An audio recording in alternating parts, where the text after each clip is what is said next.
Welcome to Brunswick Rocks. This video is to orient you on our policies and procedures here at our climbing facility. After watching the video, all climbers must check in at the front desk, sign a visitor agreement form, and review the facility rules. You must have no mental or physical conditions that might create a risk to yourself or others. All visitors 11 years of age and younger must be supervised by an adult and adhere to our youth policies. Before we get started, it's important to know that there's some inherent risks to bouldering. Make sure to review our posted warning signs located throughout the facility and understand that holds can spin or break. If you encounter a spinning hold, avoid climbing on it and alert a staff member immediately. Do not try and fix it yourself. All falls are ground falls as there is no rope system to catch you. Falling may result in injury. Injuries can be severe, and there are many other unforeseen risks involved in bouldering.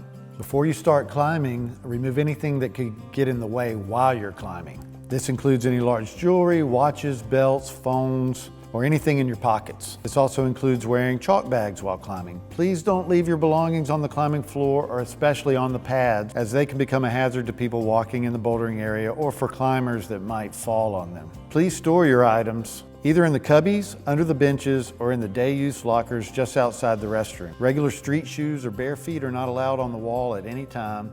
Climbing shoes are not allowed in the restroom, and while climbing, please wear appropriate climbing shoes. Food and drinks are not allowed on the padded areas, and instead food and drinks are limited to the sitting areas near the entrance and the benches near the front desk. Remember to place all your trash in the appropriate containers as well as your recyclables. Bouldering is allowed anywhere on the climbing walls up until the top edge only. Never top out or climb over the edges of the walls.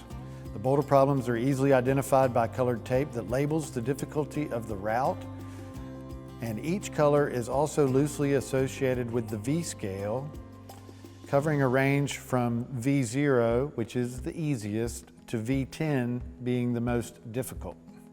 If you ever have a question regarding the route's difficulty, please consult the route difficulty signage located throughout the gym and don't hesitate to ask a staff member.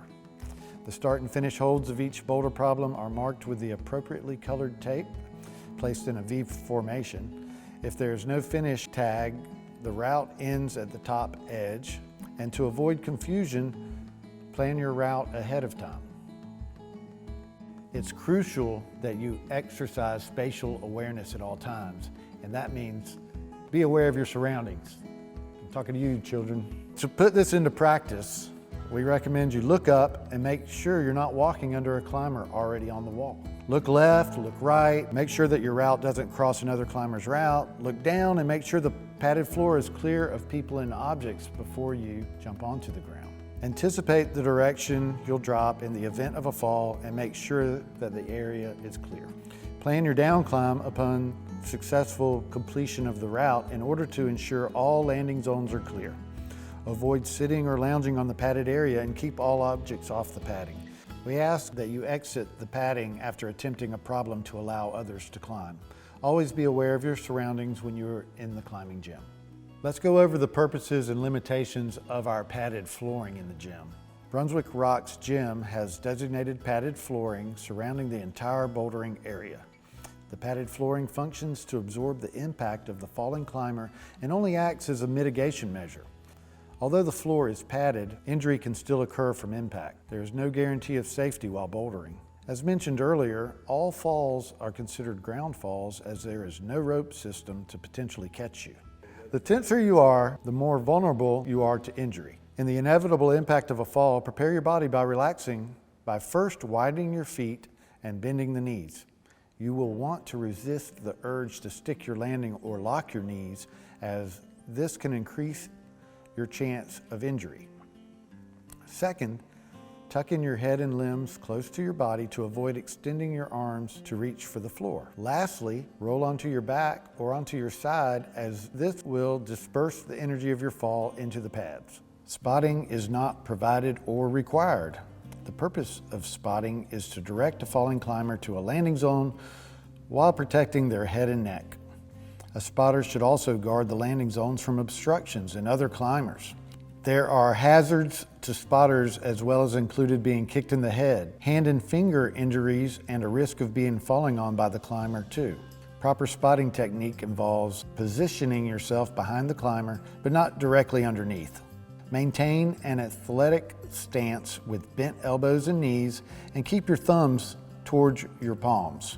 If the climber falls, do not attempt to catch the climber. Spot someone who is equal or smaller in height or weight than you are. Do not spot someone who is significantly larger than you. Spotting may be appropriate during potentially dangerous or difficult climbing moves. However, there is no guarantee of safety when a spotter is involved while bouldering for either the climber or the spotter. When you finish your route, it is best to climb down if possible, using the designated down climb holds or any other large holds rather than jumping. This can decrease the chance of injury, but as a reminder, all climbing is dangerous and there is no guarantee of safety. If you do decide to drop off, remember to use proper falling technique.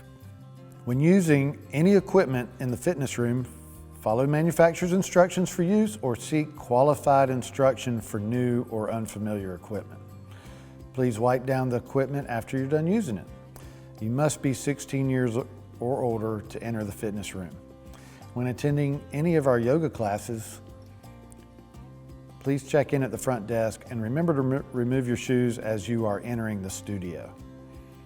In case of a building emergency, please locate the nearest exit marked with the exit signs. And remember, climbing is dangerous and involves inherent and other risks that can lead to injury. It is your responsibility to use all equipment properly and seek qualified instruction, make informed choices, and remain aware at all times. If you have any questions about the risks, your responsibilities, or anything else about climbing at this facility, please ask a friendly Brunswick Rocks Gym staff member. Have a great time here at Brunswick Rocks Gym. Be courteous and kind to everyone in the gym and keep a positive attitude. Thank you for taking the time to watch this video. You have now successfully completed the Brunswick Rocks Gym orientation. You may now check in with the front desk staff. Thank you for coming to Brunswick Rocks Gym. You have now completed our safety orientation video. Please check in with our front desk staff.